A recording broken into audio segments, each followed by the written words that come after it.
ሰላም ውድ አድማጮቻችን፣ ይህ ያያ ስፖርት ነው። እንግዲህ አርሰናል ባለፉት 8 ዓመታት በሜዳው በማንቸስተር ዩናይትድ ሽንፈትን አስተናግዶ በአቅም ነገር ግን በአስደማሚ ብቃት ዩናይትዶች በአርሰናል ላይ ብልጫ ወስደው ድሉን ቢያመጡ መድፈኞቹ በውድድር ዓመቱ ትምህርት ሊሰጥ የሚችል በትክክለኛው ሰዓት የተገኘ ህመም ነው ማለት ይቻላል። ታዲያ ማይክል አርቴታ ደጋፊው፣ ተጫዋቾቹ አሁን ጎንበስ ብለው ማሰብ የሚጠበቅባቸው ጊዜ ያመጣ ይመስለኛል። ምክንያቱም አርሰናል በዛ ጨዋታ ላይ ማሰብ የሚጠበቅበትን መስራት የሚጠበቅባቸውን ነገሮች የሚገባ ማከናወን አልቻሉም። ባለፉት ጨዋታዎች መድፈኞቹ ችግሮች እንደነበሩ ይታወቃል። ነገር ግን እንደ ማንቸስተር ዩናይትዱ ጨዋታ አሳሳቢ የሆነው ዋጋ የሚያስከፍሉ እንዳልነበሩ በግልጽ የሚታይ ነበር። በተለይ በሁለቱ ጨዋታዎች በጣም ፈተና በነበሩት ሊቨርፑልና በኖቲንግሃም ፎረስት ጨዋታዎች አቻ ውጤት ማምጣቱ፣ በዩናይትድ በሜዳው መሸነፉ ለመድፈኞቹ ደጋፊዎች እንግዲህ በተለይ ከኋላ የሚከተላቸውን ማንቸስተር ሲቲና ፔፕ ጋርዲዮላን ሲታሰብ አሁን በሚገባ ማሰብና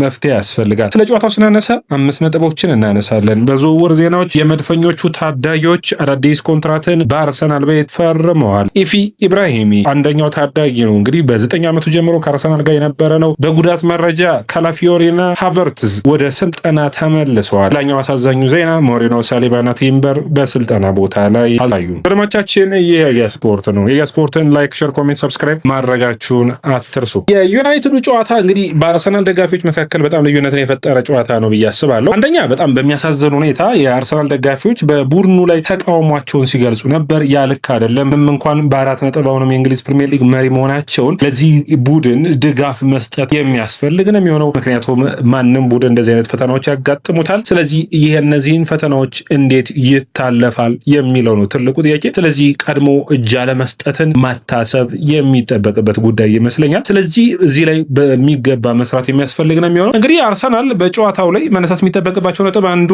የአርሰናል እድሎችን ያለመፍጠር ችግር ነው። የአርሰናል እድሎች የት ይምጡ፣ እድሎችስ እንዴት ይፈጠራሉ የሚለው ትልቅ ጥያቄ መነሳት ይጠበቅበታል። መድፈኞቹ በዮኮሬስ ያጫወት ስታይላቸውን መቀየር ካልቻሉ፣ ሁለተኛ የሚሆነው በሚካኤል ሞሬኖ ወይም ደግሞ በሄሱስም የተለያየ አጫወትን መጫወት ካቃታቸው ውድድር ዓመቱ ጥሩ ጊዜን ያሳለፉት በሚገርም ሁኔታ ሚካኤል ሞሬኖ አጥቂ በነበረበት ሰዓታት ነው። ስለዚህ አርሰናል የአጫወት ዘይቤውን ማምጣት ያስፈልገዋል። አንደኛ ዮኮሬስን የሚያካት የማጥቃት በረጅም ኳስ በትራንዚሽን የመጫወት ሁኔታን ማይክል አርቴታ መፍጠር ይጠበቅበታል። እነዚህ ምክንያቶች ግን ማርቲን ኦዴጋርድን ከተጠያቂነት አያረቁትም።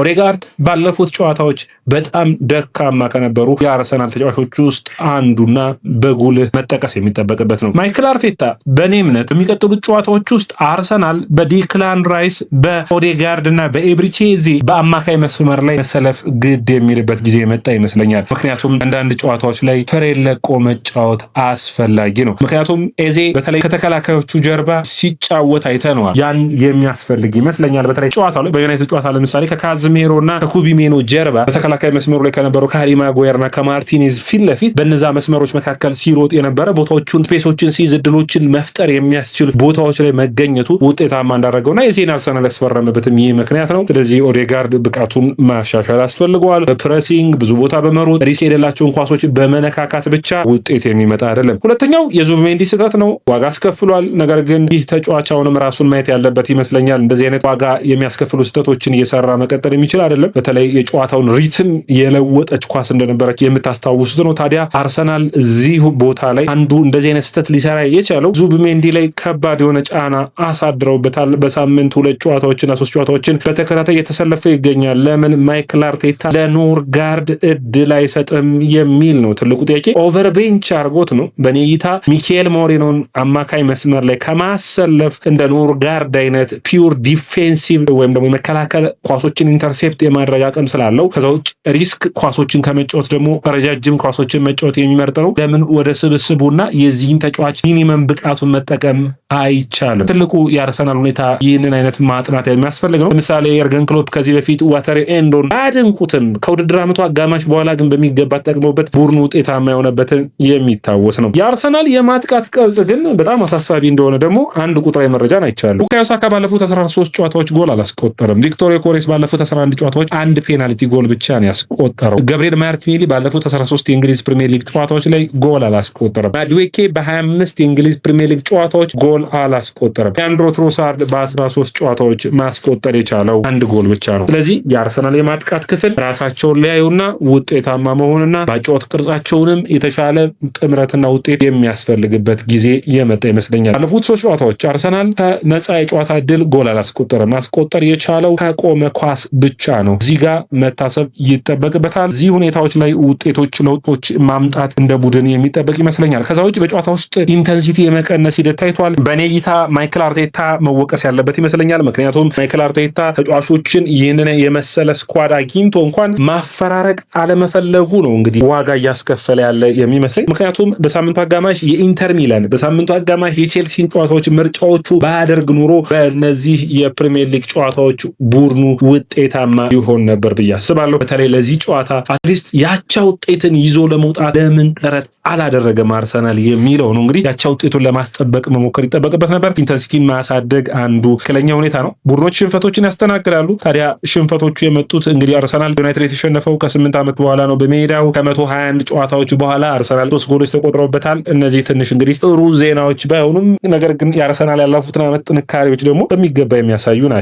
ነገር ግን ዋንጫዎች ያስፈልጋሉ ከሌሎች ቡድኖች የተሻልነን ለማለት እንግዲህ አርሰናል ለታዳጊዎቹ ኮንትራት እየሰጠ ነው የሚገኘው። በተለይ በካሪያቱ ጨዋታ ላይ ብዙ ታዳጊዎች ሲሰለፉ እናያለን። አንደኛው ማሪያን ሶሎሞን ከቡድኑ ጋር ስልጠናዎችን ሲሰራ ታይተዋል። ጆሺንግ እና ኢፊ ኢብራሂሚ ደግሞ ከዋናው ቡድን ጋር ኮንትራት ፈርመዋል። በተለይ ኢፊ ኢብራሂሚ በተለይ በዲክላን ራይስ በጣም የሚታገዝ ተጫዋች ነው። ታዲያ ይህ ተጫዋች በአርሰናል ቤት አስደሳች የሚያደርገው ከ7 ዓመቱ ጀምሮ ገና ለአርሰናል ስኮላርሺፕ ወይም ለታዳጊዎች አርሰናሎች ከሚያመቻቹት እድል ጀምሮ አሁን አድጎ 17 ዓመቱ ሆኖ ከአርሰናል ጋር ቅድመ ኮንትራትን መፈረም ችሏል። ይህ ጥሩ ዜና ነው። ሌላኛው ለአርሰናል ጥሩ ዜና የካላፊዮሪ መመለስ ነው። የካላፊዮሪ መመለስ ለመድፈኞቹ የተለየ ትርጉም እንዳለው በግልጽ የሚታይ ነው። ምክንያቱም ካርዶ ካላፊዮሪ በግራ መስመር ላይ በሚጀምር ጊዜ የአርሰናልን ቡድን ያለመገመት እንዲሁም ደግሞ ኳሱን ከኋላ በመመስረቱ ረገድ በጣም ማገዝ የሚችል ኳሱን ወደፊት መውሰድ እንዲሁም ደግሞ የተለየ አማራጭ ከሊያንድሮ ትሮሳርድ ጋር የፈጠሩት ጥምረት አርሰናልን በቀጣይ ጨዋታዎች እድሎች እንዲፈጥሩና ጎሎች እንዲያስቆጥሩ የሚያግዛቸው የሚሆን ተጫዋች ነው። ሌላኛው ካይ ሃቨርትዝ ወደ ስልጠና ተመልሰዋል።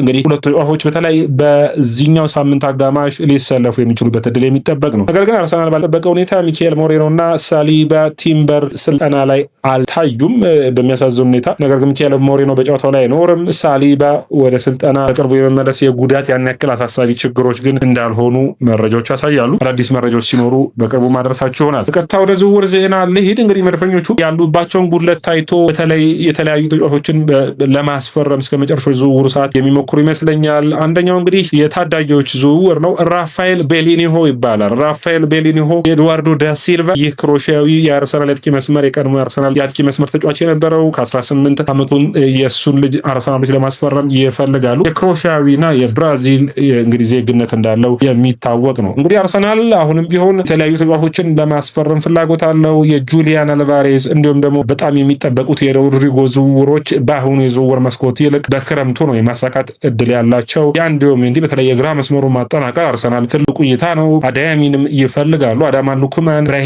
ዲያዝ እንደዚህ አይነት ተጫዋቾች ይፈልጋሉ። ነገር ግን እነዚህ ትልልቅ ዝውውሮች በክረምቱ ነው የመሳካት እድል ያላቸው። በተለይ አርሰናል እንግዲህ ሰርፕራይዝ ሊያደርገን የሚችለው አዳማ ሉክማንን አይነት ፊርማዎችን የሚያስፈርም ቢሆን በተለይ የናይጄሪያ የ28 ዓመት ተጫዋች እንግዲህ ወደ 30 ሚሊዮን ፓውንድ መድፈኞቹን ሊያስወጣቸው ይችላል። አስደናቂ ብቃት፣ አስደናቂ የማጥቃት ቅርጽ ያለው ተጫዋች ነው። በአትላንታ በተለይ ደግሞ የዣቪ አሎንሶን ባየር ሊቨርኩሰን በፍጻሜው በጋስፔሪኒው አትላንታ ዋንጫ ሲበላ ሃትሪክ በፍጻሜ ሰራ ተጫዋች ነበር። አርሰናሎች እንደዚህ አይነት ቡድናቸውን ደግፎ ዋንጫ ለማንሳት የሚያግዛቸውን ዝውውር አትሊስት አንድ ተጫዋችን ማስፈረም ያለባቸው ይመስለኛል። ምክንያቱም እነዚህ ዝውውሮች በክረምቱ መድፈኞቹን በተሻለ ብቃት በተሻለ ፐርፎርማንስ ያስገኟቸው የሚችሉ እንደሆኑ የሚጠበቁ ነው የሚሆኑት። ወዳጆቻችን የእናንተን አስተያየት የምጠብቅ ነው የሚሆነው። አስቀምጦልኝ። ይህ ያያ ስፖርት ነው። ያያ ስፖርትን ላይክ፣ ሼር፣ ኮሜንት፣ ሰብስክራይብ ማድረጋችሁን አትርሱ።